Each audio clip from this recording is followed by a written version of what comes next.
We should have come in and practiced earlier.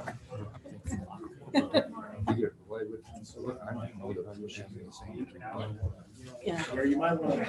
Yeah, but if somebody says something to you, I mean, if you answer a question and somebody doesn't disagree with you, answer it. Somebody up here can. It's splitting. If they are mentioned in the Well, see, that's what I was. It has a tongue oil or Danish oil type finish on it. It's been doing that since I've been I don't think Kevin did that. I got yesterday. It's 2 pieces. It's the same piece. Well, and that's the thing is, you know, Here. to catch it so that you can It's say kind of something. weird how that knot ended exactly on that. Okay, let's see. Maybe that's a glue line. Yeah, glue line separating. Chris had called me, so I even don't when know, everybody this else right here, how forgot, they just. this piece is the glue piece. What's your face? So I was just calling you because I didn't have your email.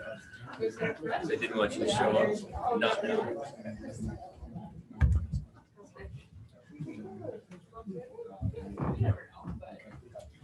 I don't know who that. They have a Jeep there. I did. I just played basketball over there. Snapped some photos. Yeah. I would have spent more time on the bathroom here. Down. Yeah, Gil Moran made these. They've got the place down on my way. He is that crap. So he likes to make stuff. And they tore it down. Put it up. No, not one of them. Oh, they have that. Cooper's lived. They tore that down, and then there's coffee thing. Yeah, that's, I recognize the guy from the coffee thing because I was looking at buying that building, but it wouldn't fit back by my garage. As soon as you mentioned that. Then it's, yeah, well, it took me a few minutes. And it's like, yeah. They come to some of our. Some of those meetings that we had on YouTube. Council. Are you going to read all these? I'll let it out. It was better than being here. I listened to one. And I was at that meeting. Good evening and welcome to the Town of Shoshone Town Council debate. I'm Ginger Bennett. My co-moderator tonight is Liz Bill, and Gary will be our timekeeper tonight. If I could please ask everyone to stand and remove cover, and we'll do an invocation and a pledge of allegiance.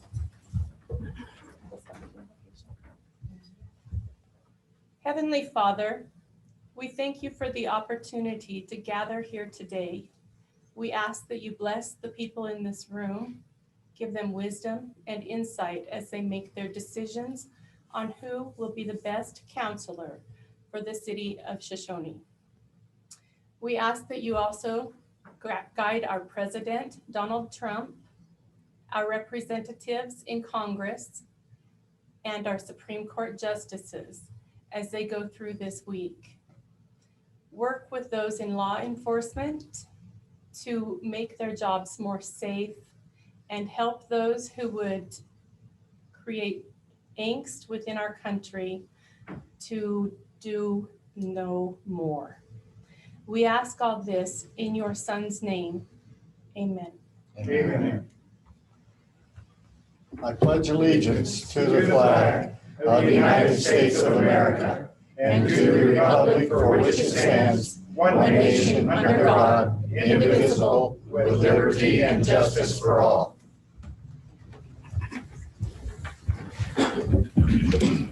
America is the greatest country on the earth, and we are here tonight because we are participating in the process that makes it so. These people who have put forth their names are not going to lose tonight. Every single one of them will win tonight because they are going to exchange ideas, and the town of Shoshone comes out ahead because of that. So for that, thank you. These 6 candidates have all been willing to submit their names on a ballot and participate in the process that makes this nation great. We will begin with the rules for the debate, and then we will proceed with introduction of the candidates. Liz, you want to read the rules? Okay. As far as it goes. And this debate is live on Zoom? Yes, Okay. and YouTube. And you. So number one, each candidate and current governing body member will be asked one question. The question will be to one individual or to all the candidates to answer. Two, the school district fast lane, Badwater divide, or I think it's BDW, Railroad. yeah, railroad. Malagaya Mushroom farm. Echo Development Farm, the mushroom farm, and Shoshone Chamber of Commerce will be allowed to one question. Citizens will be able to ask questions from the audience, or citizens online will be able to message a question as time allows after all moderator questions have been asked and time permits. Now we're down to 4. The debate will start at or near 7 p.m. and end at or near 9 p.m. Number 5, there will be an introduction by each candidate that can take up to 2 minutes. There will be a closing that can take up to 2 minutes. Number 6, there will be up to 1 minute allowed to respond to a question. Number 7, if you are mentioned in the question or a response from another candidate, you will be given 30 seconds to respond. 8, to receive as many questions as possible, the timekeeper will enforce the time limits set. And 9, again, says the moderators are Ginger Bennett and myself, Liz Phil, and Gary is the timekeeper. If you have any questions, do they still call you tonight? No. Okay. 1 second. Maybe too late. Thank you. We'll begin with introductions. Mr. Ankeny, you're up first. My name is Ron Ankeny, and I've been in Shoshone for 41 years. When I first moved here, I moved to Shoshone. I guess I shouldn't say I've been here in Shoshone for 42 years because I did spend 3 years outside of town. Then I moved back into town, and I taught at Shoshone High School for 30 years, taught industrial arts, driver education, technology education, yearbook sponsor, whatever needed to be done. Was on the fire department 30 years, exactly 30 years. So that's kind of my story as far as being around Shoshone, and I do have a vested interest in the community. I'm now retired and I plan on staying here and bring whatever I can to the table. I'm Kathy Blair, and I'm seeking the 4-year position for the Shoshone Town Council. Currently, I'm serving on the council, filling in a 2-year position. Having lived in the town of Shoshone the majority of my life, I've worked 37 years at school and various other jobs in the town, participated in many activities and organizations, with the majority of my life has offered an insight to the needs of the community. Over the past few years, the town has declined in so many areas and has become a concern to me. Offering my services to the City Council with a mix of skills and leadership capabilities and broad public service experience would be of benefit to being an effective addition to the council. The need to encourage citizens to become involved in the town and activities would be a benefit to our town as for all the citizens. I would welcome the opportunity to serve the council at large. Thank you.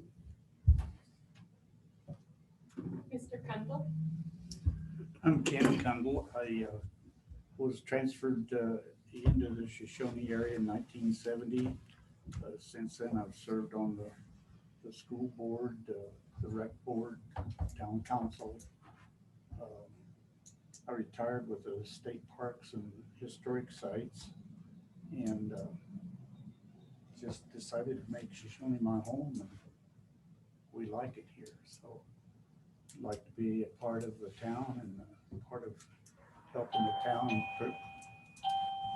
continue to grow as it may.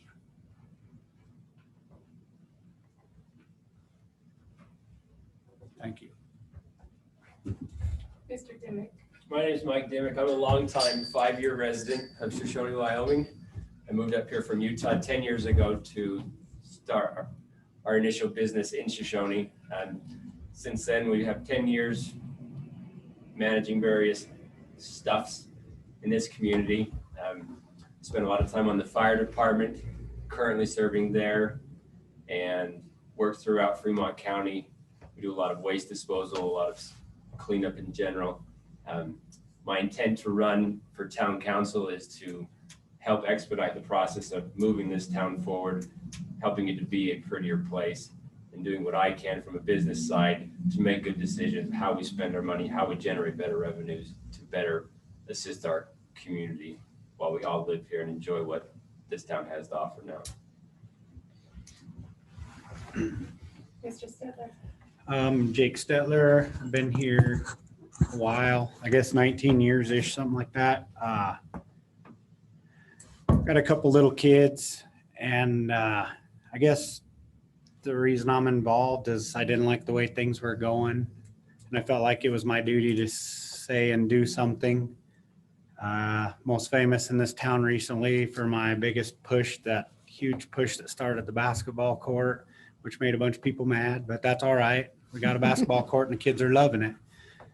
And my big concern is this town and the future of this town. I'd like to help build it to keep my kids around. So you guys pretty much all know me and where I'm at. And had 2 jobs in the last 19 years, and maybe I'll just leave it at 2. I don't know. But thank you. And Mr. Zinn. I'm Bob Zent. I moved here the same year Ron Ankeny did. Taught school from 4th grade up through college algebra in Shoshoni High School. I was an EMT for 10 years with Kathy. I've retired and I'm building a new house. I've served on the council for 3 years, running for a 4-year seat. I'd like to see the town improve its image outside of the town limits as well. Thank you. We'll start with the questions, and we'll do a round robin. So I'll start with you for the first question. The second question will go to you for the start, third, fourth, fifth, sixth, and so on. As a member of the Shoshoni Town Council, what would you do as a member of the council to attract new businesses into Shoshoni? Mr. Anthony. Well, I'm all for economic development, have been. When I first moved here, we had several businesses. We had the grocery store and we had the auto dealership and all that, and I'd like to see some stuff come back. But anyway, we need to be business friendly, make our best use as we can with the economic development tax that's been passed, and get everybody on board and try to not only recruit new businesses, but make the place business friendly for existing ones. And I think a lot of that's going to have to do with,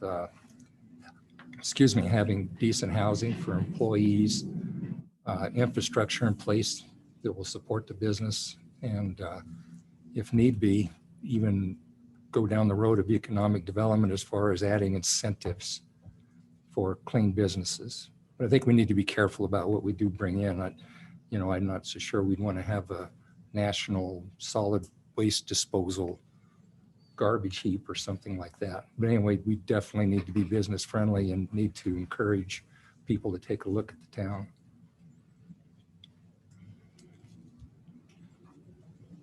Ms. Blair? Oh, the same question? Yes. Oh. And I can repeat it if you'd like. Okay. What would you do as a member of council to attract new businesses into Shoshoni?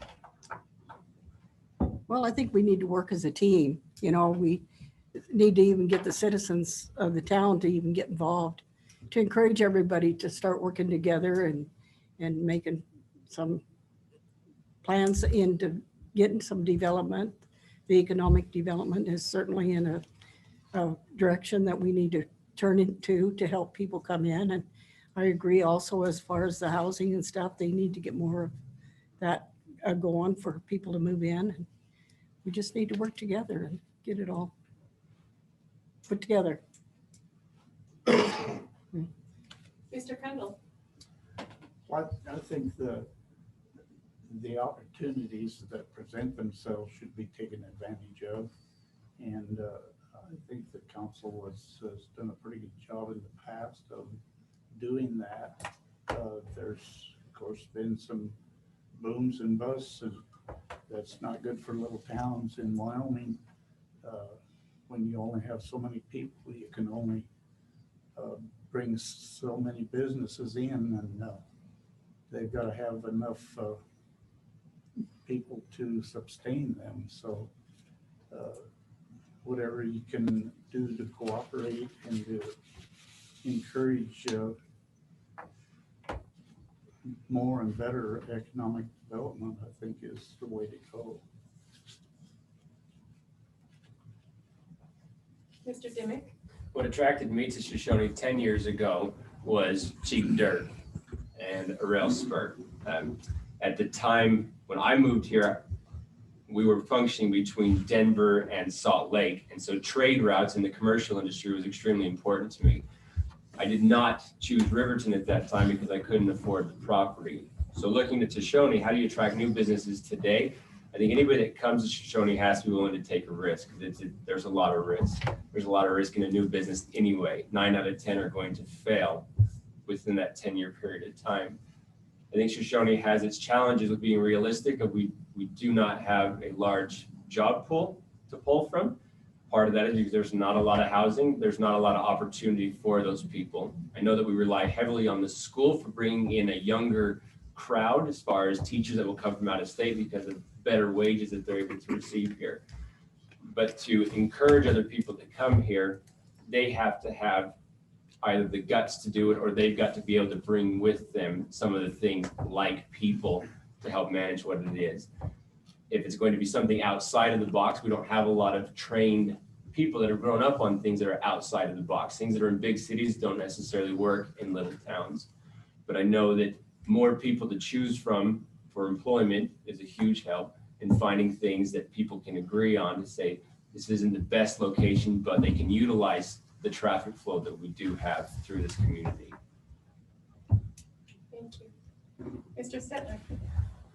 Well, I'd like to also touch on the 1/2-cent sales tax. That's for economic development. And I think if managed properly, that can go a long ways towards incentivizing businesses to come here. The town does have land, a lot of land, and it's more than we should, and it's vacant. So if we could put use of that to business, that would be great. I would be in favor of that. One thing the town can do, which depending on, I would like to look into some more, the town can get a loan, let the businesses lease, the new companies lease the business and then buy it in 5 years. That could help a business get their feet, get past the first few years and get everything. That's something that we need to look at. We recently just are making a push for some low to middle income housing. The current town council, that's what we've got. We're applying for grants and working towards that. Housing is a huge deal. So we are working on that and need to continue it. I think we need to make the town more suitable for growth, for businesses, help beautify it. That's why that's a lot of the reason for the park and what we're doing there. I think one of the big pushes too is that the whole town council, the whole governing body needs to be on the same page. They don't need to agree on everything, because if they did, that'd be stupid. They need to have the same end goal of growth and goodness of the town. 30 seconds. Oh, okay. So I think that's huge. If you've got a bunch of going back and forth between the council members and mayors and this and that, business are going to say, woo, I don't. So unity in the governing body is huge to go economic development, in my opinion. So thank you. Thank you. Mr. Zinn? I think I'd start off with the local businesses first and talk about how the 1-cent sales tax could benefit them. For example, the mushroom plant, what would happen if they decided to sell their compost bedding, their bedding for their mushrooms as compost, and develop a side business off the side and say, hey, we can sack this in 10-kilo bags and sell it for compost for somebody. Talk to local businesses for something like that concept. We can also look at our water, which is we have water in Shoshone. We don't have a delivery system that we can take water out of Boysen. We have rights from Boysen Reservoir. That's brown water. We could look at a delivery system to have companies look at that water and say, how can we use brown water to expand our businesses or to start a business? The railroad could use it. The school could use it. The mushroom farm could use all brown water for their facilities. So look at specific items that we have and sell and say, these are strengths that this town has. Let's use those for current businesses and future businesses come in. Again, housing is an issue. As Jake said, the town's looking at a community development grant for housing. We need housing all the way around, not just apartments or anything, but we need to have individuals decide to, hey, Shoshone is a good place to live, to raise our family. Thank you. Thank you. Kathy, we'll start with you on this question and go around and end with you, Mr. Inky. How would you increase the availability of housing for those who work in the community but lack housing options to reside within the community? That's why we're currently working on some of these grants and stuff to help us get that going, to do bring in some more housing and stuff for them and help them too with the low income especially. So, but we are currently, as a council, we're already working on that, trying to get that going. Also, it's good to even encourage other people to try to put some in if they feel up to helping the town in that sense to benefit everybody. So, okay. Thank you. Mr. Kendall? Hard question. Kathy already answered it. I guess I could sell my house. But, you can only do so much and I think the council's moving the right way. They're looking into some things that make sense and they're going to benefit the town in the long run. The half-cent sales tax is going to help. Just everybody working together, I think, would be a good approach and a good way to go. Thank you. Mr. Dimick? I think there's a challenge when we talk about increasing housing opportunity here because of what things cost. Recently, we've undergone some analysis of bringing in private housing into Shoshone, private housing meaning not financed through the banks, the governments, et cetera, but creating that affordable means.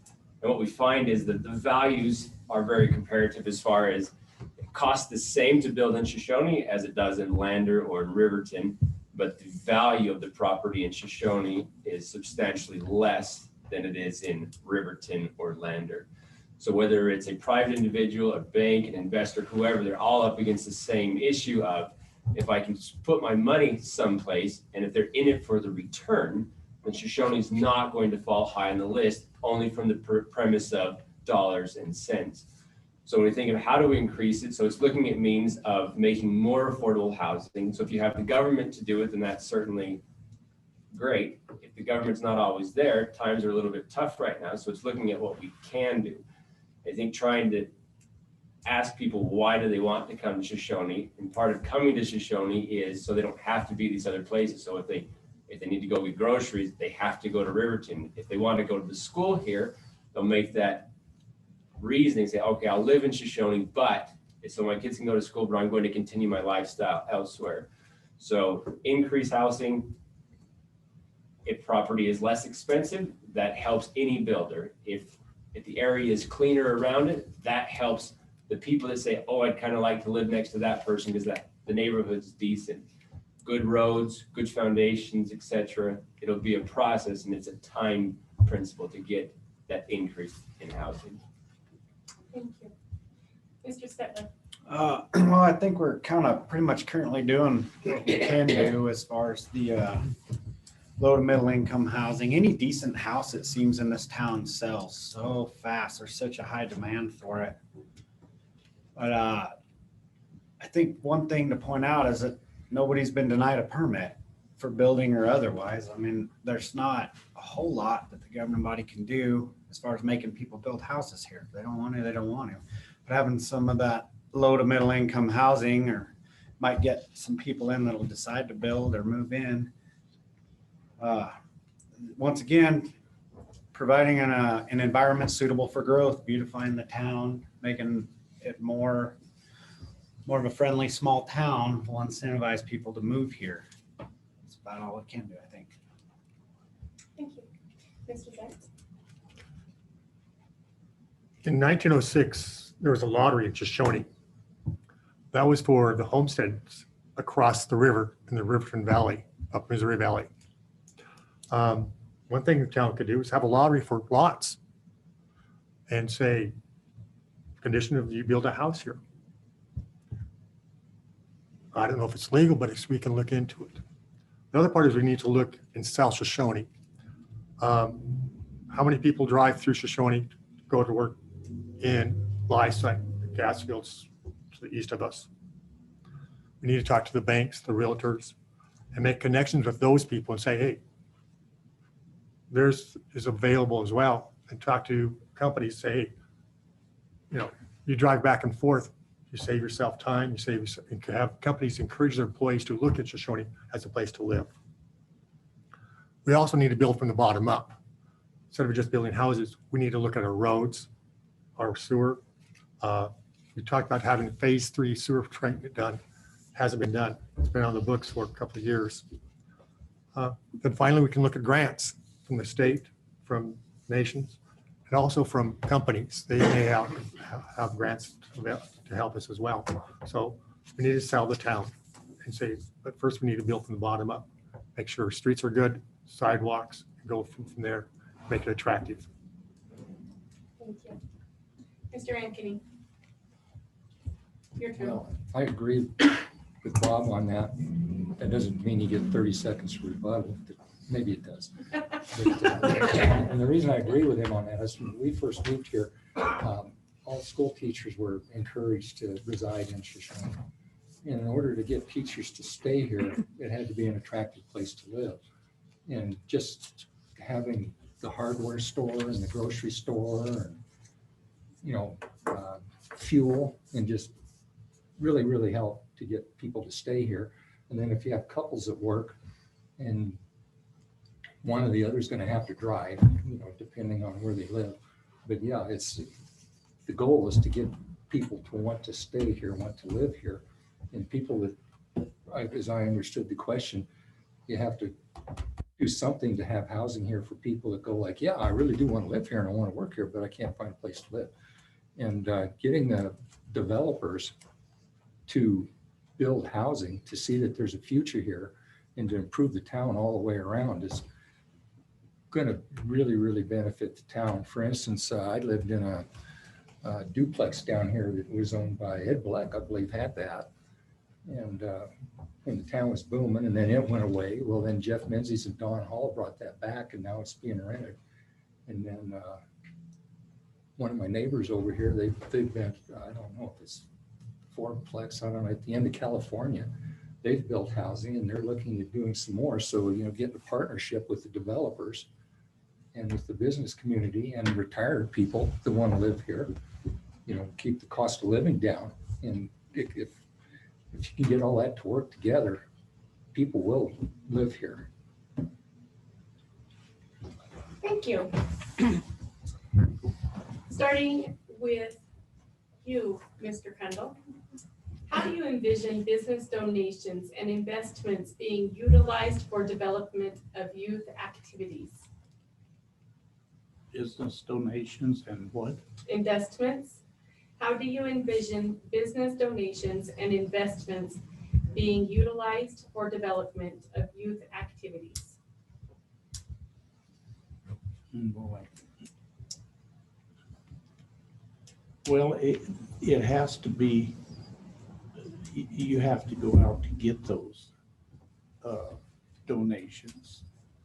And you have to work together to get a program going that you can get those types of donations. I think it's a great thing, and it's a good way to go, but it takes a lot of cooperation, coordination, and all of the governing body working together to get that done. Thank you. We repeat the question. Sure. How do you envision business donations and investments being utilized for development of youth activities? I like the word utilized. I think part of it's a relative question to what is the donation to what is the activity going to be. A $50 donation represents macaroni and cheese and soda pop over a Netflix. $5,000 represents whatever that would yield. I think if the youth population had their own little subcommittee that they were willing to be mature and meet together and say, these are things that we think are cool or hip or lots of words that might not apply to some of us older folks, it might carry a little more weight because the kids will be involved saying things like, oh, we want a tetherball court, or we want to, whatever it is they might want, but the kids have some involvement in deciding what they would like to see done. That in turn helps a business say, oh, they'd like that, we could donate the $1,000 or $1,500 instead of just this blanket, well, here's $500, we don't know what you want, but we'll just try that out. But having the kids involved, 1 or 2 or 3, or something that helps go through the school if we need a little better structure, because those are the youth, those are the ones who are going to receive the benefits of whatever that donation could be. Mr. Stetler? One thing that I think would be pretty nice that we utilize if we had the funding, was to build a track for dirt bikes and stuff. Riverton's hasn't been operational. We're centrally located. It's a youth activity and bring a lot of people into the town.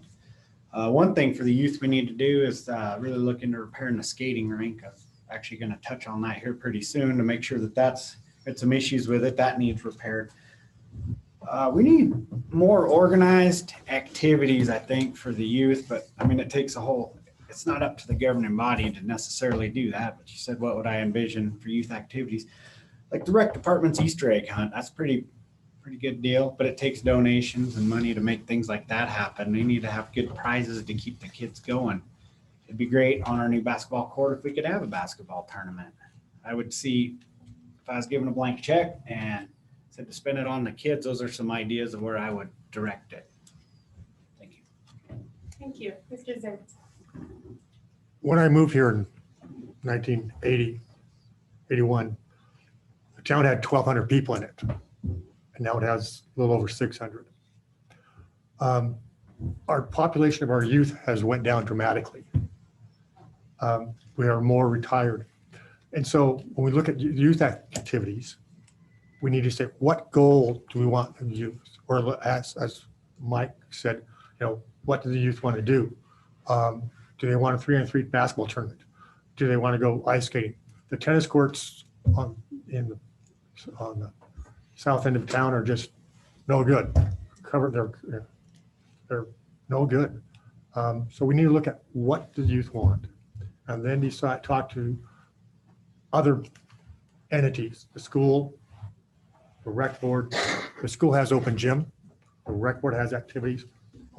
So we need to, instead of just saying, we're gonna do this, plan with other entities and say, how can we help the youth? And go that way instead of just doing it all by ourselves. We need to work cooperatively. Thank you.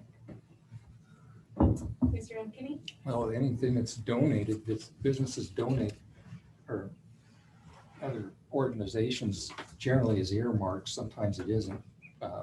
Community gas is one thing that's earmarked. And as far as investments, I assume that question's saying using money that the town has invested for youth activities. And if that's the case, then it's just a matter of priorities. You have to prioritize where that fits in to the community as a whole and where it fits into the budget, and make sure that you don't get in the position of robbing Peter to pay Paul, unless you're darn sure that that's the thing that the community wants. So it would have to be a community, the entire community be the stakeholders in it, which would be the citizenry, the taxpayers, the rec board, the school, and all that kind of thing. But if indeed the money is available and the community is identifies something as being a huge priority, then I would have no problem spending appropriately for that particular adventure. But the same could be said of other things too. Just depends on where they fit into the grand scheme of things and what we can afford and what people actually want, and what the priorities really are. Kathy? Okay. Yeah, over the years, I have been one that has been out and asked for donations and stuff for a lot of kids' activities and being involved with organizations that did things for kids. It's a lot of fun to do it, you know, to go around and do it. But first of all, you've got to sell the people on these ideas and why you need it and what it's spoken for. And, you know, it takes a group effort to get this stuff going, and you've got to look at your priorities and the needs and what you have to work with and just put it all together to get it successful. But it can't be done. But around here, a lot of times, we don't have that many businesses right here in the town proper that's able to or willing to really help. So it takes almost a whole full county effort to get it done. So it's a lot of fun. Thank you. You're welcome. Liz, I'll let you handle the next question.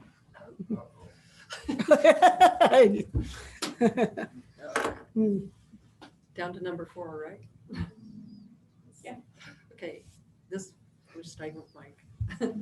What is the one thing, services, products, etc., you would like to see fulfilled by the new fast lane expansion?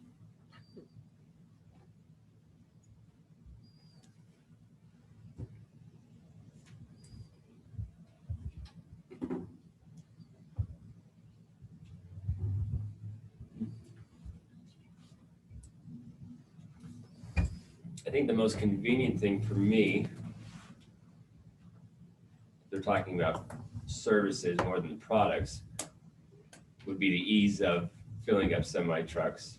We run several in our company, and oftentimes if we're running without a trailer, then it's easier to get into fast lane. They certainly do the best that they can to accommodate with longer hoses, et cetera. But if they're in view of their expansion and making it more semi truck friendly, that would be a service that would be useful for my own self. And I think if they're striving to capture more of the business that comes through this town, you have people that have come from Casper, other truckers that have come from Casper 100 miles that are kind of that in between. They can either fill up here or they can go to Thermop on down the road, or they can fill up in Riverton. But the convenience of filling up in here, especially for the people that sleep here through the nighttime, really would be something to benefit to the community and to fast lane.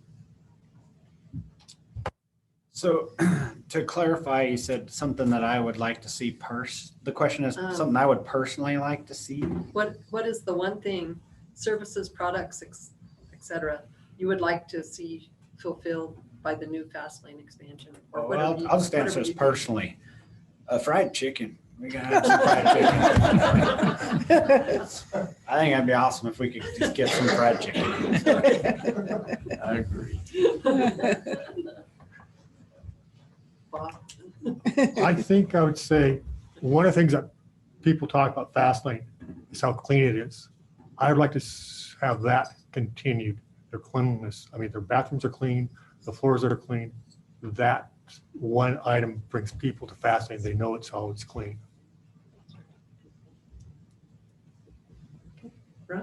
And a place to sit down to eat the fried chicken. Seriously. Yeah. I had a visit with Tim for a while as to what his vision is now, but he did before when he was looking at some things. But from a safety point of view, having taught driver ed, I think the only reason that there aren't more accidents over there is because it is such a mess that people are really, really, really on their toes. But there's a lot of people that just drive on by. They don't have a place to get in there with their boat and their pickup truck. They don't have a place to get in there with their horse trailer. And you can probably relate to that. And what Tim's got planned there as far as the traffic, I think is great. So trying to get it so that there isn't a big mess right here at the intersection for Chris to have to deal with. And but I sure hope that that's engineered well. I would hope that Tim meets with the highway department and the town to get the traffic stuff figured out. And I think he could make a go of having a place for people to, you know, not a full-blown restaurant, but a little more variety in there and a place to sit down and eat that. And boy, short memory, the cleanliness that Bob's talking about. Man, I'd like it. I love that. And I've spoken with Tim about that. And he played guilty for a while to some of this over here, but like he said, the fast lane, he's really big on that, keeping it well organized, well staffed. And I would hope that he would continue to hire people that live right here in the community. I know that's what he looks for. He looks for people that live in Shoshoni. But it'd be nice if he could, you know, expand enough and maybe even hire a few more folks. Kathy? Yeah, my biggest thing is I like to see good accessibility there, because I agree with a lot of them. It's kind of hard to get in and out of, and it is complicated. But, you know, it'd be nice to see him do something with the other corners that he's got too. But I don't have any suggestions as to that. That's all. Well, I think the business has been run well, has been kept up well. It's offered a lot to a lot of people. Big secret is space, and space for people to maneuver, to get in and out of, and everybody else has touched on that, of course. Yeah, a place for people to park and spend some time, sit down, like you said, either inside or outside, weather permitting. It's a business that's established and people are in the habit of stopping there, and it's a decent place, and anything that can be improved on in relation to traffic flow, additional items or things in the business would be great. I'd go down and eat chicken with Jake anytime there.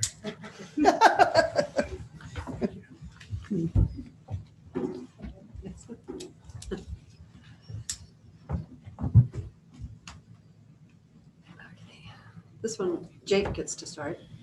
To be on the town council, you will need to put in an address for residency, which requires you to reside in city limits regularly. Do you foresee in the future residing in the city limits regularly? Yes. I'm trying to build my house as a retirement house, one that I never got to move out of. That's my plans. That's why I want to help this town grow, to maybe keep my boys around too. So yes, I'm not leaving Shoshoni. I'm building my retirement house. Okay. I love that answer. Oh, I guess I'm over here. Yeah, I'm retired. I don't plan on going anywhere. I live right there in Shoshoni. In fact, I remember, but it's been 8-9 years ago. I mentioned to Scott Peters when he was the mayor. I said, you know, the one thing that I really want to see here in Shoshoni is I want to be able to retire there and still have Shoshoni be vibrant and my house worth something if I decide to sell it in 30 years down the road. So yeah, I'm not planning on going anywhere. That might disappoint a few folks, but I'm here. I've been here since 1951. And I just got a new home here. And yeah, I intend to be here for a long time. I've never found another place that I would like to live any better. So, but I do feel like, you know, You got to put into a town to get something out of it.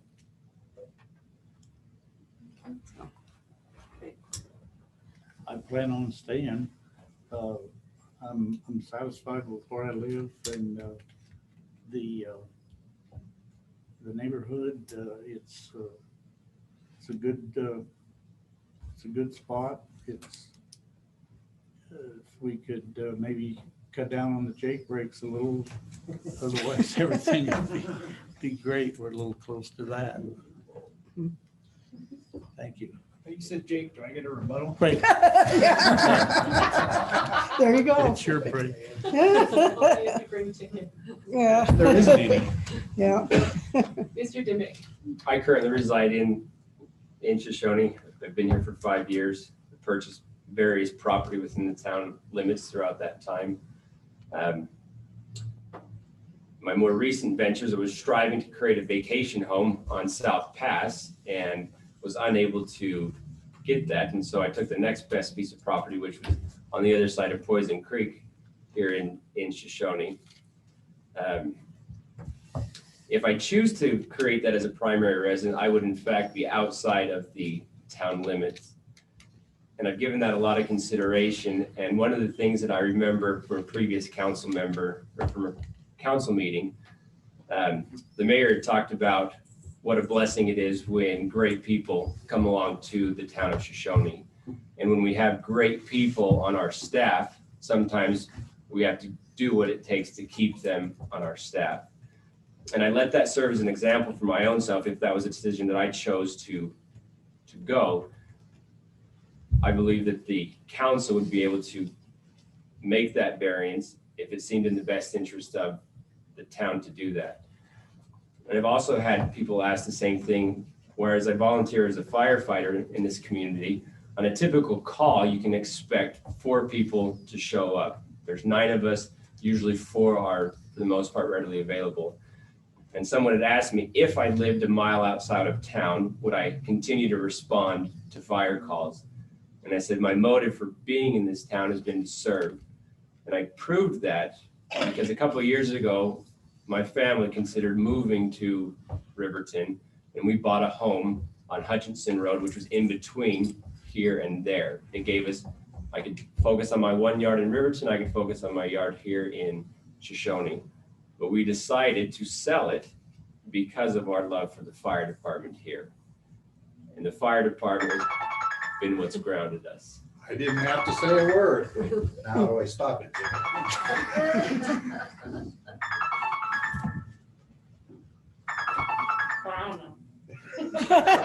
Chris, fix it.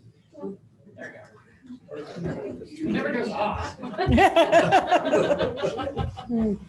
Okay, Go ahead. You're the.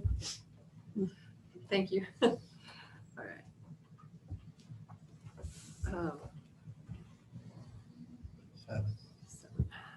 Starting with Jake. Didn't you start with me No. last time? That's right. Starting with Bob. You don't want to again? I won't ask the same question. Mm. What is your vision for city council if you are elected? Do you have the ability to keep an open mind in regard to opinions from other citizens?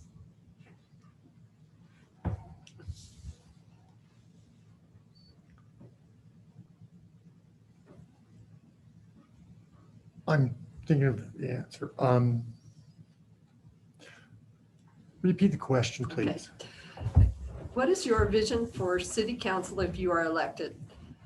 Do you have the ability to keep an open mind in regards to opinions from other citizens? So this is a 2-part question. That's okay. My vision for city council is that they represent the people and hear all voices. Those that are the majority of the council agree with, and those that the majority of the council disagree with. They need to listen to all voices. As for the vision of city council, I hope that the council make decisions based upon what is best for the people, not having a personal agenda, and say what is best for the town. So example of that is We've had discussions of selling this building for economic development. What is the best for the town? What's the best for the fire department if they sell that piece of land as well? So the vision is that we not always agree on the issue, but are able to come to a consensus, say, this is best for the town. Would you like me to repeat the question? Well, I didn't take that as a two-part question like Bob did, but Okay. maybe it is, so I'll listen carefully. Okay. What is your vision for city council if you are elected? And then, do you have the ability to keep an open mind in regards to opinions from other citizens? Yeah, it is a two-part question. As far as keeping your mind open, I think one of my favorite sayings has always been the best idea wins. And I have enough humility that I'll steal somebody's idea if it's a really good one.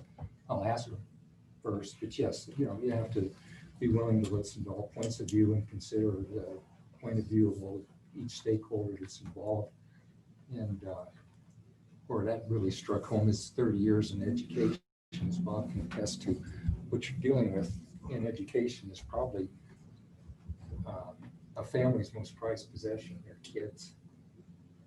And most people value their kids, I should say all people value their kids more than they do personal possessions or their dogs or something. So you do have to listen, and you have to be open-minded and do what's in the best interest of everybody that's involved in it. I've also learned through the years that I can take quite a bit of criticism and not get mad. I used to blow up pretty easily, but anymore, Gary's giving me a funny look. No rebuttal for him.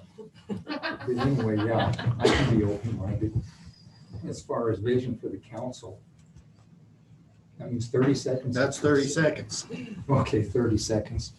There is in town, there's a perceived, it's kind of disjointed that maybe the community and the council sometimes are at odds a bit. And I'd like to see that go away. And I'd work towards that goal to get the town and the town council more on the same page so that they're working together more. And I say that's perceived. And I think it generally is. So. Okay, thank you. Yes, I think to be on the council, you definitely need to have an open mind, and you need to listen to the people and what they're saying and how they're saying it, and not take things out of context or anything like that. But you need to go in the right direction as a whole majority rule. But my concerns are what's best interest for the town as a whole. And I do like to listen to what people have to say and what they want. And my vision for the future is to continue with some of the projects that we have now, or I should say all of the projects. But I'd like to see some of the projects that's been done in the past that people have walked away from and they've been neglected. Like Bob said about the tennis courts and stuff. They just left them there. And we need to continue to figure out how to maintain all that stuff so everybody can use it. But we need to listen to the people and work with their views.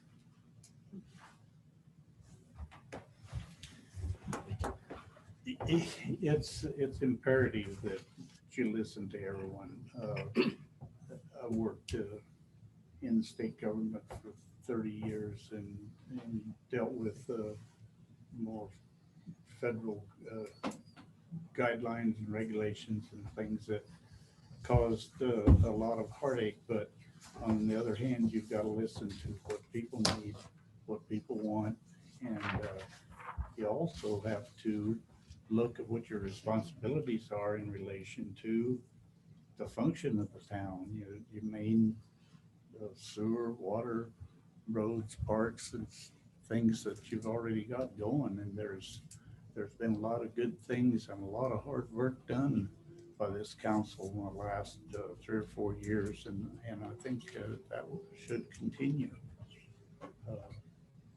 There's a lot of things needed, and a lot of things need to be finished, and I'd like to see that happen. I've learned from being an employer that it's easy to get into your daily routine. It's easy to get tunnel vision. I know what I do each and every day. This is kind of my routine. This is what I'd like to do.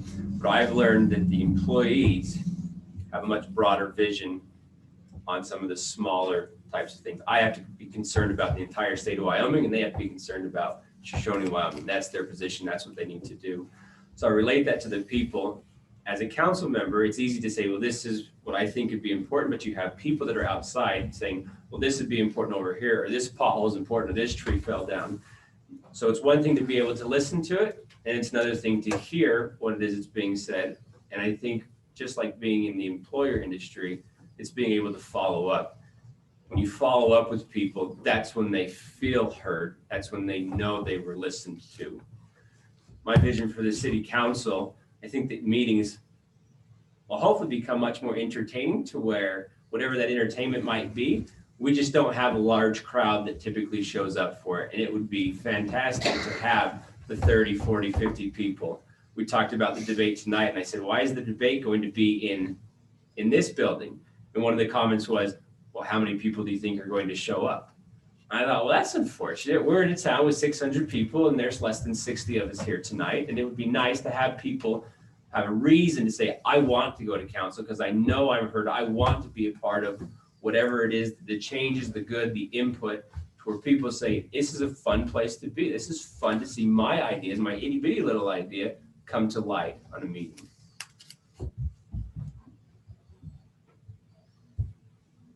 Oh, me? Well, my vision for the town council is unity and a common goal. Not everyone thinking alike, but everyone having the same end goal, which is putting the town first. That needs to be number one, or nothing good's gonna happen. Yeah, we gotta be open to all voices and suggestions. I mean, nobody's smart enough to figure all this out on their own. It's a community, it takes a community effort, it takes community input to best serve the community. You know, there's more retired people than young people here. Well, if we only go off what the retired people think, young people are gonna leave, and that's exactly what we're seeing. So we gotta listen to all voices, including the youth. The tennis courts are owned by the rec department. That's why the town hasn't been keeping them up over there at Travis Park. Just thought I'd throw that out there. Everyone needs to speak their voice up, and we need to listen to them, but we need unity in the governing body towards a common goal of putting Shoshoni first. Thank you. Liz, what would you say to asking the audience for a few questions? Okay. Do we have any questions from the audience this time? I do. Go ahead. She has a little coffee shop down here. It's not open now. And we live in Shoshoni. We're going to stay in Shoshoni if they left. There's a lot of empty houses here in town that are in perfect good shape. Is there any way the town can check on that and see if they can be sold, well, you know, in some way to utilize these empty homes? That there's really nothing wrong with them as far as I can tell, but she owns them, seems to be willing to sell them, and put a big list out for when people come into this town, they can check on that. I don't know if that's a viable plan. That's what I want to ask you guys. I believe it's your turn. That's a really good question, by the way. And I didn't get back to you because it wouldn't fit. I don't know if you remember, we were talking about buying a building down here. There was a time, and maybe they still do it, Chris can answer that. There was a time when if you came into town hall and you wanted to know what was for rent and what was for sale, that list was kept. I still keep it. They Still have a doing rent that? list. Yes. Yeah, they still do. But I'd never actually given thought to what you're proposing there. That could be part of the economic development thing from the sales tax, but I don't know what the legalities are or what grants is out there to refurbish older homes or whatnot and help out to get them sold. It's definitely something to look into. So I can tell you, I don't know because I don't, but I look into it. And thank you for your input. That's what we need to listen to community members. That would be I think viable, but I just don't know what the legalities are and how to do it. My turn. Currently, there's part of the council that is looking into some of that at this present time. And we're trying to, as a council, kind of encourage a lot of that for people to either do something with the buildings or whichever needs to be done. So, Well, yeah, if there's a group looking into that, you know, it's a matter of going to the county courthouse, finding out who all that stuff belongs to and putting it together. And that may be a good project and a good thing for the council or committee to do. It certainly would give you a list that maybe would help spur things along and get things moving. What I've found in my experience rolling around this town, there's a lot of stuff that's owned by people that are out of state. And frequently my wife and I try to buy various stuffs, whether they've been burned out homes, whether they're vacant, whether whatever, because I have this desire that I just don't do well being content, and I want to see it grow. So the challenge that we've run into is you contact these people that you say, there's this X piece of ground, would you be interested in selling it? Oh, well, what's it worth? Well, why don't you come look at it and see what it's worth? So what we have found is people outside of this world of Shoshone think that what they have must be something very valuable. And so when you look at around here, a home lot is valued at $5,000 to $10,000 is about what the going rate is on a lot in this town, which is extremely cheap for building purposes. So you put a home on top of it that may not be suitable to live in, then you're up against demolition costs of $10,000 to $20,000 for that same piece of ground. So now all of a sudden you're $30,000, $40,000, call it $20,000 to $40,000 for a piece of property, which is within reason comparative to around our county.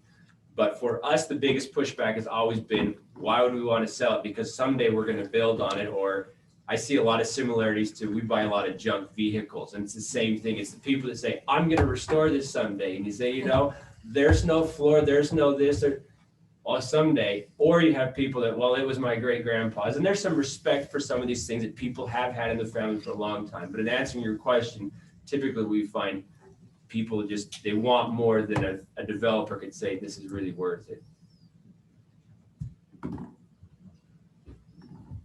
It's a really good question, and it's a really good point.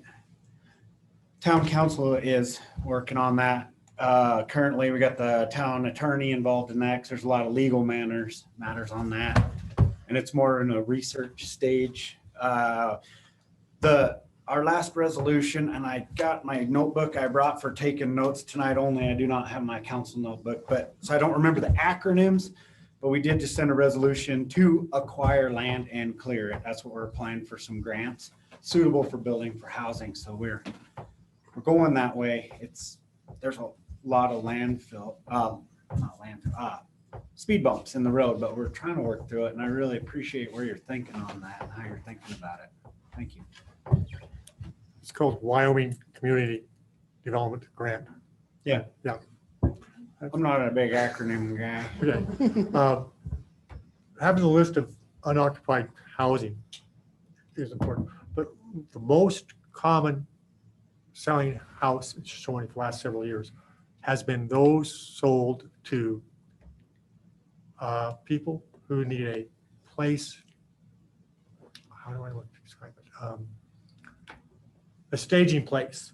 People come here, buy a house, and say, I'm using this to go fishing for the summer or going from one place to another, and it's just staging. And there's several houses that have been bought, renovated, and people just use them for basically a summer home. But as for unoccupied houses, people have the right to say, no, I want to keep it.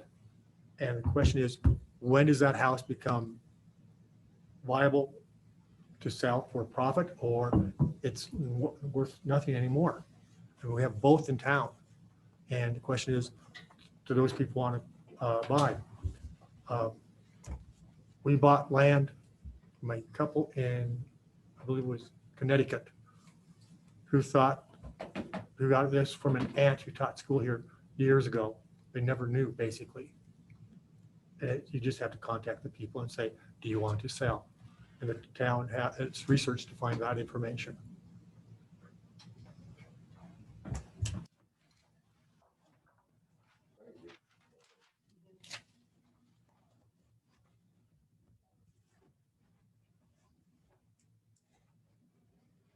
Thank you, Rick. We had a very similar question come in via the Zoom call. Gonna take on the next one? So this is What does ethical? Kathy. Okay, what does ethical mean to you, both personally and as a member of council? That's a good question, because I do believe that ethics are very important. And being on the council, should be represented very well. And I try to strive for good ethics. And I'm not afraid to admit that I'm wrong, or I open-ended and try to find out if there's a different direction we need to take, that's fine too. But it is very important to have good ethics, and I feel like I have them. So, Mr. Kundle. What she said. Here's the No, question. it is important, and it's something that I strive to work toward and strive to do, and that I think that it's without saying that you should expect that from a council member. Thank you.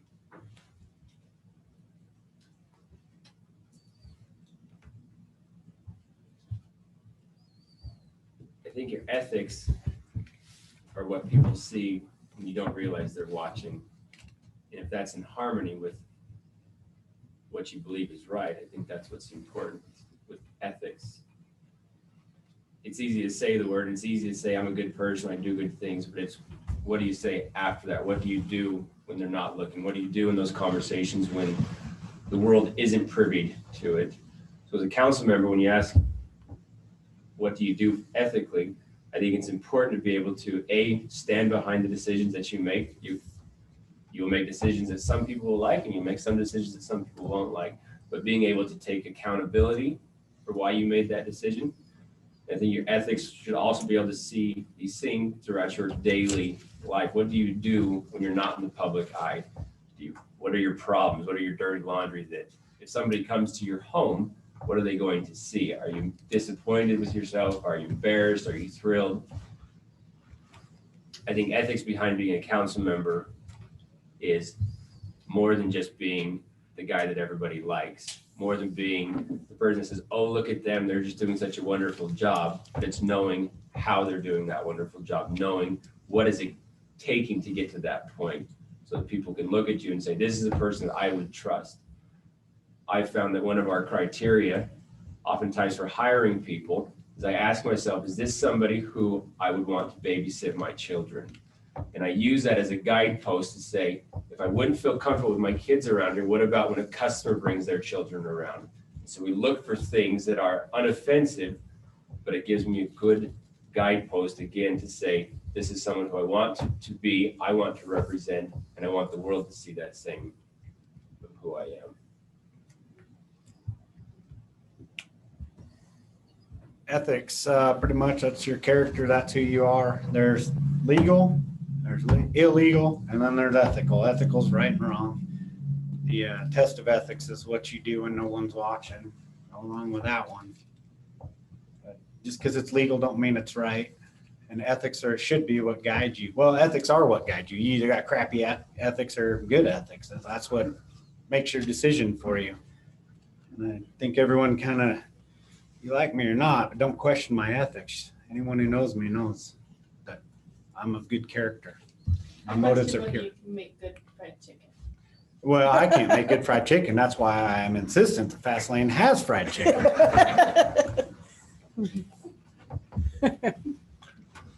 Ethics are set by society. And those rules change from time to time. Moral, your own personal morality, is what you believe and act personally. And there are times your personal morals conflict with society's set rules. And for me, I will follow my morals over society's set rules of ethics.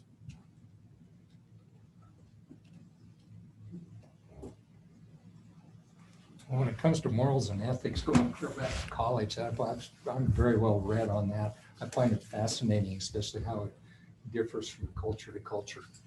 And some people like morals, whether you look at it from a religious point of view, but a lot of people in the United States will say that morals or community ethics are what make laws. So this is what you will do. You will drive the speed limit. And then your personal ethics are what should be done. So if you're going to be an ethical council member, the ethics should be, what should I do in the best interest of Shoshone? Not what can I get away with and still meet the intent of the law? Or how can we interpret this for our ends? The ethics should always be, what should I do in this situation that's in the best interest of the town of Shoshone? And some of those is being totally transparent, answering questions when you can legally, and your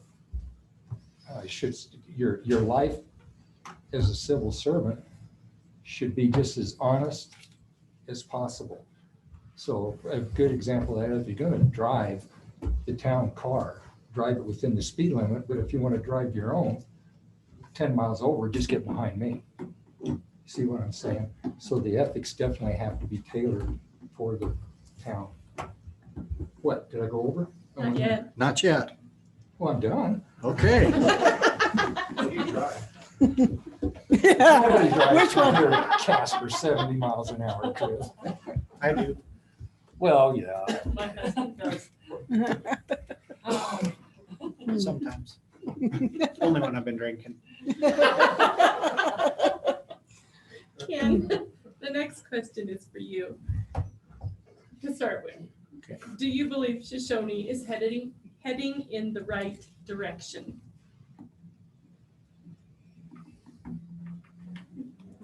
I think so. Given the situation at hand, given the time, the economic times, Shoshone's doing, I think, a pretty good job. They're addressing a lot of things that need to be addressed. They're working really hard at putting things, taking advantage of opportunities that arise, and that's the secret here. It's easy to say what I'm going to do, but in reality, knowing that you don't have the power to do it. If you've got the ability to accept what you have to work with and take advantage of opportunities that present themselves, I think Shoshone is doing that, and I think they should continue to do that.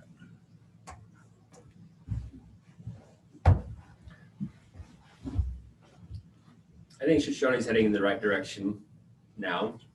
We're aiming towards progress. I have concerns that we're full steam ahead in very uncertain times. I know there's a lot of turmoil outside of Wyoming that if it wasn't for social media, we would have no idea. That's coming from family that I have throughout the West and some of our customer base. I believe a little bit of caution with some of the decisions that are on the books or things that are happening right now would be prudent to ask some of those questions of what if, and what if funding runs dry. Wyoming is in a downturn that I've not been around for booms and busts per se, but I look at what the energy sector has done to our business model, And I see how that continues to shift. And as those monies dwindle, I'd hate for Shoshone to find themselves caught in the, we're on the progress train and come up against some reality of now what we didn't plan on this. I think about, it's almost off topic, but I think about pioneers that came to this state and how many of them left at what they said, this is a great time to leave. And they hit about Nebraska in the middle of the snowstorms and said, oh, well, now what do we do? And it cost a lot of lives. But everybody was well intended at that point when they would rally together and say, this is what we're going to do. Shoshone's going in the right direction because they're trying to do what's best for the community. Having a little bit of just in case in the back seat, I think would be important. I don't know if we have that right now. Yeah, I think we're definitely moving in the right direction. This whole park deal, I think, is a good deal. It's something that the community's needed badly for a while. It's somewhere for the kids to recreate that's available, can't be closed down. That's a great thing. There's a lot of people excited about it. Even people who don't like it, I've seen posting pictures of the kids having fun. So can't deny that it's thus far been a very positive thing. The medical clinic that's going in, I mean, this is great. And to caution of the times and all, medical clinic to me is a no-brainer. The way it's been presented and the way I believe it to be 100% funded by the CARES Act. I mean, timing was, there's no other option to have it funded by the CARES Act to do it right now. There is a lot of economic downturn around the world, a lot of turmoil around the world. I was talking with my boss, and they were driving through their neighborhood a bit ago. They had 13 houses for sale. And a month later, they've got 2 houses for sale. And there's a lot of people fleeing the big cities, and they're bringing big city money too. So for us to move forward, full steam ahead, I don't want to take out a bunch of loans and go into big debt, but whatever's within our means to move forward and make the town more desirable and make it better and provide better services for the youth and other members of the community who are currently here is the way to go. So yeah, we're pushing forward. We're heading in pretty much the right direction. Well, there's some speed bumps along the way. Examples of those things that we're doing well are the clinic. We're getting ready to receive a water study from Jim Gores for a 30-year plan of what the town needs for water. Some of the speed bumps that we've incurred the last week was that RT Communications dropped their goal of putting fiber optic throughout the town. So we are heading in the right directions, but we also need to be aware of there's going to be some bumps along the way. We need to be prepared for them and say, how do we react to those bumps? What do we do to rectify them, or to say, what's the best next thing to do? Ron? Gee, it sounds like a carbon copy here. I think in general, yeah, it's headed in the right direction. When you say Shoshone, I think that's directed towards the governing body. I'm assuming that they're not addressing demographics. They want to know if. I'm guessing so. Okay. And but the means don't always justify the ends. I think we need to have more communications with some of the stakeholders and still have some brush fires to put out and get some people on the same page. And if we're going to identify X building as the #1 priority, make sure that is the #1 priority in the eyeballs of the community. And because there's always room for improvement, and there's steps to get there.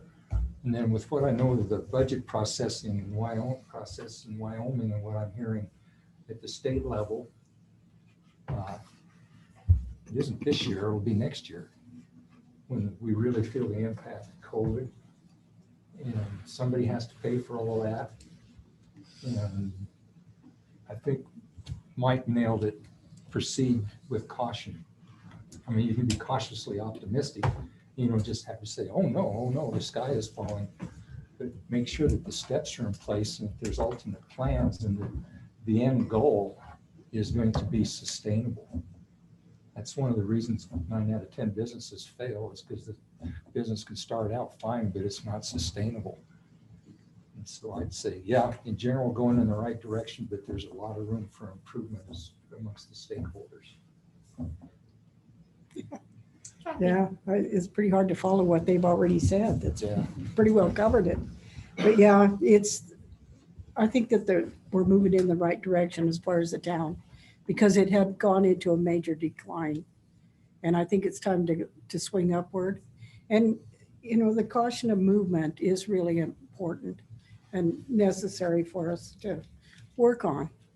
So, you know, there's a lot of things that we have accomplished as a part of the council.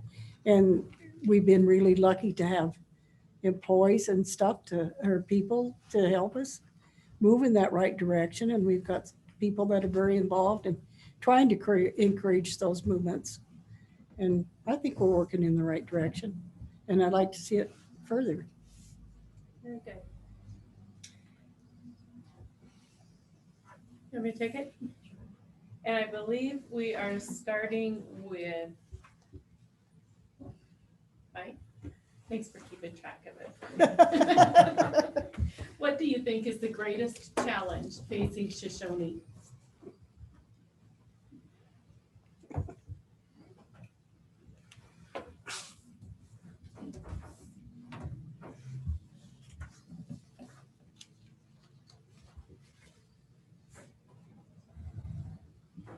The demographics of where Shoshone is located, I would say, is the greatest challenge. It's something that we cannot change. We can capitalize on it, perhaps, but the challenge of it is because we are an island. We are an island surrounded by sagebrush.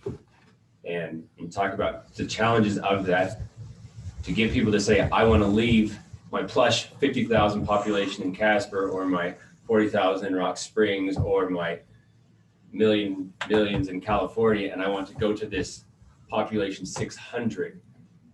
It's a hard sell. It's hard to take what you have and say, I wonder what it'd be like to live in a town with no grocery store, or one gas station, or no fitness center, or on and on the list of things that we don't have. So because of that location of where we are, it is challenging for many of us. I look at how many of us have to travel outside for service that we need here in this community. Medical services that you go to, Billings or Denver or Salt Lake City. What you're willing to do for hardware. Do you have to go to Casper to fix your light bulb? Do you go to Riverton? Talk about an environment of a lot of people that are retired in age, on fixed incomes, low incomes. Those are things that all take into account. I need to go get this plus $20 in fuel to do that. So the greatest challenge is the demographics of where we're currently located. Besides the fact there's no fried chicken, the biggest, for me, it's closed-minded people that with the fight mentality rather than the resolution mentality. A lot of people that would rather fight and argue than come up with a resolution. You don't like my idea? Please give me a better one. I never claimed to be the smartest guy in the room. We have a lot better relationship going on with the school than we have in previous years. Good rapport going. There's not much positive being said about that. Our WildStar counts are actually up from where they were 2 years ago, as presented in our last council meeting, but there's still a bunch of distension and bad mouthing about the money we're spending, but yet the savings accounts are up. So I guess we're not doing too bad. If we could just get everybody to get along. I got a call from a friend who lives in Mills, and he was running for the Mills town council, and he was the lowest vote getter. And I said, you lucky so-and-so, you're done, your service. What he told me they do in Mills is they have workshops where they discuss everything, and they go into the town council meeting, and all they do is vote on it. I think we do a pretty good job of discussing. I bust the mayor's whatever, you know the saying, all the time during the meetings because I want some answers. I think we have a pretty open meetings. I think we do pretty well answering questions as they are asked civilly. If people could just open their minds, then we could all work together and do much better things. Thank you. It's interesting. So far, I've heard, we'll have 3 different answers. For me, the greatest challenge for the town of Shoshone is there's not a communicated vision of what the town wants for the next 20, 30 years. The state's doing a water study, and they're projecting what the town needs for the next 30 years, from how much water we need, delivery system, all that stuff. But what does the town want? Has that question been asked to the citizens? And I don't see that being done. So for me, the greatest challenge is finding what the community wants for the next 20, 30 years, which means all of us, most of us might be dead, our grandkids grown, moved out, or they stay here. What do we want for the next 30 years? What's our goal? Mr. Ankeny. Well, it's the same challenge that the state has or the entire West has. I'm old enough to remember the war on the West when it started, that term, politically at the national level. In demographics, to me, it's not just related to geography, it's the socioeconomic status of the people in the community and the age groups. And boy, it's an uphill battle. We're not only geographically an island, but we're faced with an export labor market. Where do the kids go when they leave Shoshone schools? Or schools in Wyoming in general, they're export. It's even the farm and ranch community is seeing that. More and more of them even leaving as the small farms and ranches. The 3rd generation don't go 4th generation, they go corporate.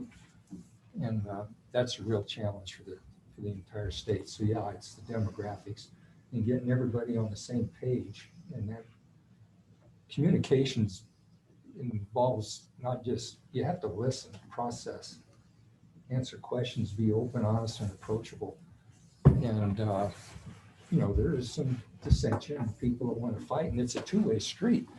I had a member of a former governing body saying, geez, there's plenty of questions getting asked, but they're not getting the answers. Well, are they not getting the answers, or are they not getting the answers they want? Or is somebody just perceiving that they're not getting the answers? So there's room for improvement there, but it's an uphill battle. But basically, trying to get people here and to stay here is the toughest part. Yeah, that is. And like they all say is, with the demographics that are here, and there's a lot of people that come here and they have the mindset of having it their way or just keep it as the same too. People that have been here for many years would like to keep it as it always has been with no changes. So it's working with people in all realms of the spectrum to get them to come together and work on it as a group. Again. Well, the challenge is great in that you don't have a few of the main necessities that you need to make the demographics that you have work. For an example, if we had a motel, a restaurant, some things like that, we're situated in the state to where you could have all kinds of athletic. We've got a new school here.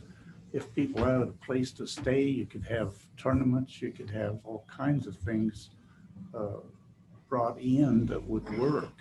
But the challenge is having the services to take care of the people that need to come or that want to come and could come because of where we're at and what could happen. The invitational tournaments are just endless. People travel from the Bighorn Basin and all over the country to use the rodeo arena here. But unless they've got campers or tents or whatever, they can't stay, they can't eat here, they've got to go to Riverton. It's, those are some challenges that we face. Very good. Do we have more audience questions? It's much a question, but a comment, I guess. Back when I was on council, 2,000 years ago or whatever it was, a lot of the people that would like to have moved to Shoshone were unable to get financing from the financial places in Riverton Land or Vermont. They turned their nose up at mobile homes big time. The financial also said that modulars were not desirable compared to a stick-built house. So a lot of the people that wanted to build or move here, I should say, were unable to because of financial institutions. And another thing that was brought up to us, some of the council and the town clerk and so forth, we jumped on it, was town cleanup. And I think that first year we pulled out of here like 14 dump truckloads of stuff. And we worked the whole weekend. We worked the following weekend. But as we worked, people kept drifting away. And that's, over the years, other administration has tried that. And to no avail, really, because we only get 2 or 3 truckloads of stuff out because the county decided to charge for it and all that. But anyway, I hear a lot of comments about our town needing to be cleaned up. Junk cars parked everywhere and so forth. So, thank you. Any further questions? Joel? Just a little bit of question. This would be for Mike, because everybody else is pretty set in their homes. You, I guess, have made exceptions on living out of town for certain employees or this or that. But to be on the town council, you have to be a registered voter, Shoshone. To do that, you have to live in the city limits of Shoshone. I'm just sort of a clarification, because you are building a new home. I have a home in Idaho as well, but I'm not a registered voter in Idaho. I also have some places in Utah, but I'm not a registered voter in Utah either. I believe what's important and what is required is to be a resident of the town of Shoshone, which I am at 415 West 3rd Street. And what I choose to do with the home, vacation home, cabin, whatever we call it, outside of the town will be to be determined. Sure, that's all up to you, but that wasn't your response to the question. So your response was you made an exception for an employee. Surely they'll make an exception for a town council, but we cannot make that exception. Just point that out. There's another one. A rebuttal? no, there's a question behind you. Okay. In reference to the mayor's comments, when I was on council, we had a mayor that moved outside of town, and he was kept on the council for about, our mayor, for about a year and a half before his term was up. I thought he resigned. What? I thought he resigned for thinking the same one. I'm sure he resigned when he moved out of. He didn't resign right away Are there, because I thought about that same scenario. are there further questions? Closing remarks then. We'll start with you.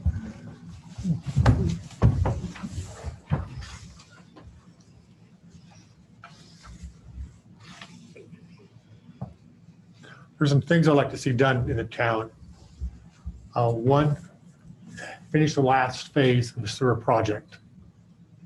It's been on the books, it's been planned, nothing has happened. I'd like to see street lights on California and on Pine Street going to the school. We're just got a grant, finally 3 years in taking, getting it done, to get the sidewalks put in. There's no streetlights. Other things I'd like to see done in the town. Fund the library 40 hours a week. Develop better relationships with other entities, other governments, state government, other organizations like the Flywheelers, the Rodeo Club. Establish a savings plan for that proverbial rainy day. It's going to come, probably 2 years. Look at a stormwater system. That's a bill that's coming up with the state that we can put a star account into that allows this town to drain water away from the highway. By law, we cannot run water onto state property. Have more participation on the boards and meetings. A lot of things I'd like to see done. Update the ordinance book in the town. Review fees for business licenses, franchise, or rents the town owns, those items. These are things I'd like to accomplish that would make the town better, more places for people to live, and a better community. Thank you. Well, I'm just gonna point out why we're here. It's because Ron and I are running against each other for the 2-year seat. So politics have completely blown up in this town after the first of the year 2020. Well, welcome to 2020. And if you think back about how that all started, there's definitely a series of events, and hopefully some of the facts will come out hopefully soon. Maybe everybody will calm down. Maybe not. I don't know. So Ron and I both have a history in Shoshone government. And I guess his was for 10 months and 24 days in 2017. That was kind of a rough year in politics. So I'm going to ask everybody to remember that, because that's what happened in politics, the gun range saga.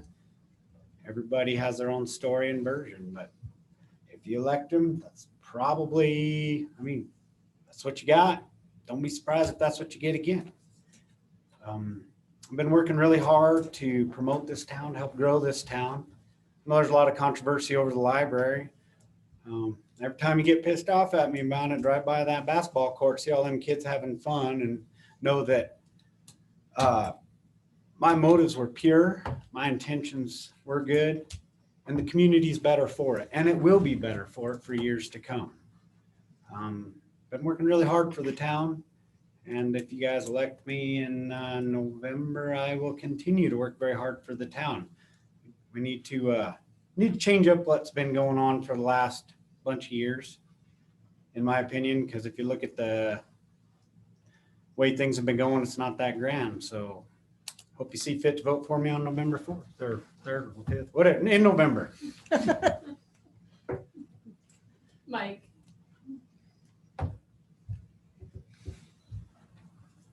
I look forward to the opportunity to serve in Shoshone. I thrive on risk. I like the opening statement they talked about. We've all come here together for in essence, a risk. I don't think any of us have said, I can't wait for this position to be so much fun, because it's a risk. But with risk comes reward. The reason that I've stayed in Shoshone over the years is it's a place that I've been able to thrive. What we do is not unique. Garbage, throwing away has existed since probably cavemen threw away stuff, I would imagine. But what we're able to do in this itty bitty little spot of 600 people is enough to say we don't need to go to a big city. I've seen what I've been able to do in 10 years, focus more on our own self, on our itty bitty little spot on the outskirts of town, saying this is what we can do. And when I look at what can be done for a community that wants to drive change, that wants to see things happen, I think that's what we're after. We're not after the what is glitz and glamour of right now. I think we're approaching the story of the emperor's new clothes. We see a lot of good things going on, but there is that fear of A year from now, 2 years from now, I'd hate to see that we've been running around naked saying, oh, we just woke up. I want to be able to be that voice for the younger generation. We have a lot of retirement people. I'm 35. I'm half the age of a lot of people around here. I think that's important to give some different light and a different direction of what to do for the up and comers. What can we learn from those who've established, who built foundations, who dug deep roots in this town to encourage the next generation to say, I don't have to leave, but maybe I can stay, maybe I can thrive. And this is how I'm going to do it. I look forward for the vote and look forward for the service. Mr. Campbell. My time up. Already. Well, it's been a tough year, a tough time, and with everything that's happened and every place else in the world, it makes me feel pretty lucky that I'm in Shoshoni and hopefully can stay in Shoshoni and help to serve the town and work towards things that have been started, things that need to be continued, and continue the continuity that there should be in local government. And I'm proud of the time that I have spent and the help that I have given the town over the years, and I'd like to continue to do that. Thank you. Kathy? First and foremost, I think we're all here for the best interest of the people as a whole. And fortunately, we've been able to update the equipment and stuff so that we can be more transparent for the town. So people will know what we're doing. And we are very transparent on our activities and decisions that we make. It's very important. I think we need to work on improvements for the town in general in many different directions and improve a lot of those. We need to work as a team. We don't always agree, but we need to work together, figure out a good solution. So I'm up for the challenge, but it has been a tough year. But I'm happy to do it. Go ahead. I think Gary's trying to reset the clock there. I'm not sure. Oh. This is one of them new things. We're teaching an old dog new tricks. Yeah, well, thank you. Ready, Gary? I'm ready. Okay. Go ahead. I stole You got this 10 right- seconds. I stole this right off the internet. I'm chasing rabbit holes. I get to surfing around on the internet. And this came from what people, voters should look for in town council or the city council members. And I thought it was kind of interesting because so much of it fits here. And they should look for somebody that has experience in organizational structure, budgets, operating procedures, and personnel. I have those from past experience. Leadership experience. I've been on various advisory committees, boards, and I'm very well versed in large organizational structure. And I'm talking large organizational structure, and that's through interagency firefighting on major fires with up to 4,000 firefighters on there. Excuse me. They should look for someone that desires to bring something new and better to the table. I'd like to do that. Someone that possesses the skills needed to be effective at dealing with multiple stakeholders. I've had to do that most of my life.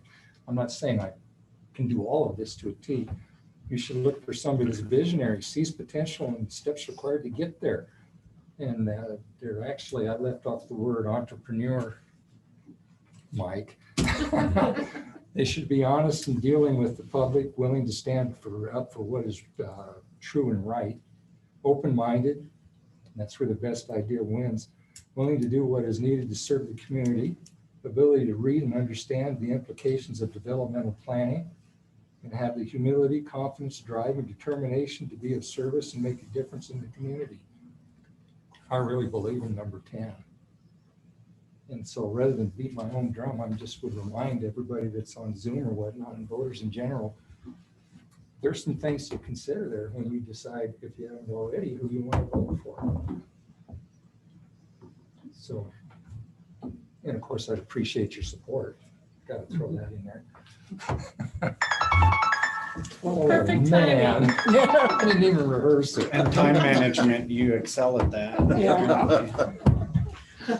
Well, thank you all for I participating. have one more announcement. I'm Gary Wise with the Chamber, and the Chamber is going to have a Meet the Candidate night next month over in the community room. And we're going to finish the questions that we put out for the boxes when we told everybody they would be asked and answered.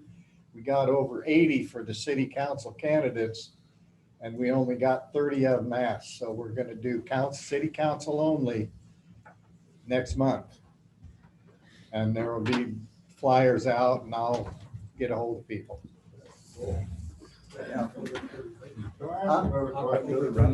No, 29. I know. It's less involved, isn't it? Yeah. Good talking about chicken. Didn't they know KFC closes? I'm sorry. Very so. The one thing I needed, and nobody knows. Walmart's got the discount rack. That's fried chicken. Very fried. Consider being the moderator for us when we do this next month for the Chamber. How many did they- How are you doing? Happy with you before I- Okay. We use Christine. She across the- Thanks.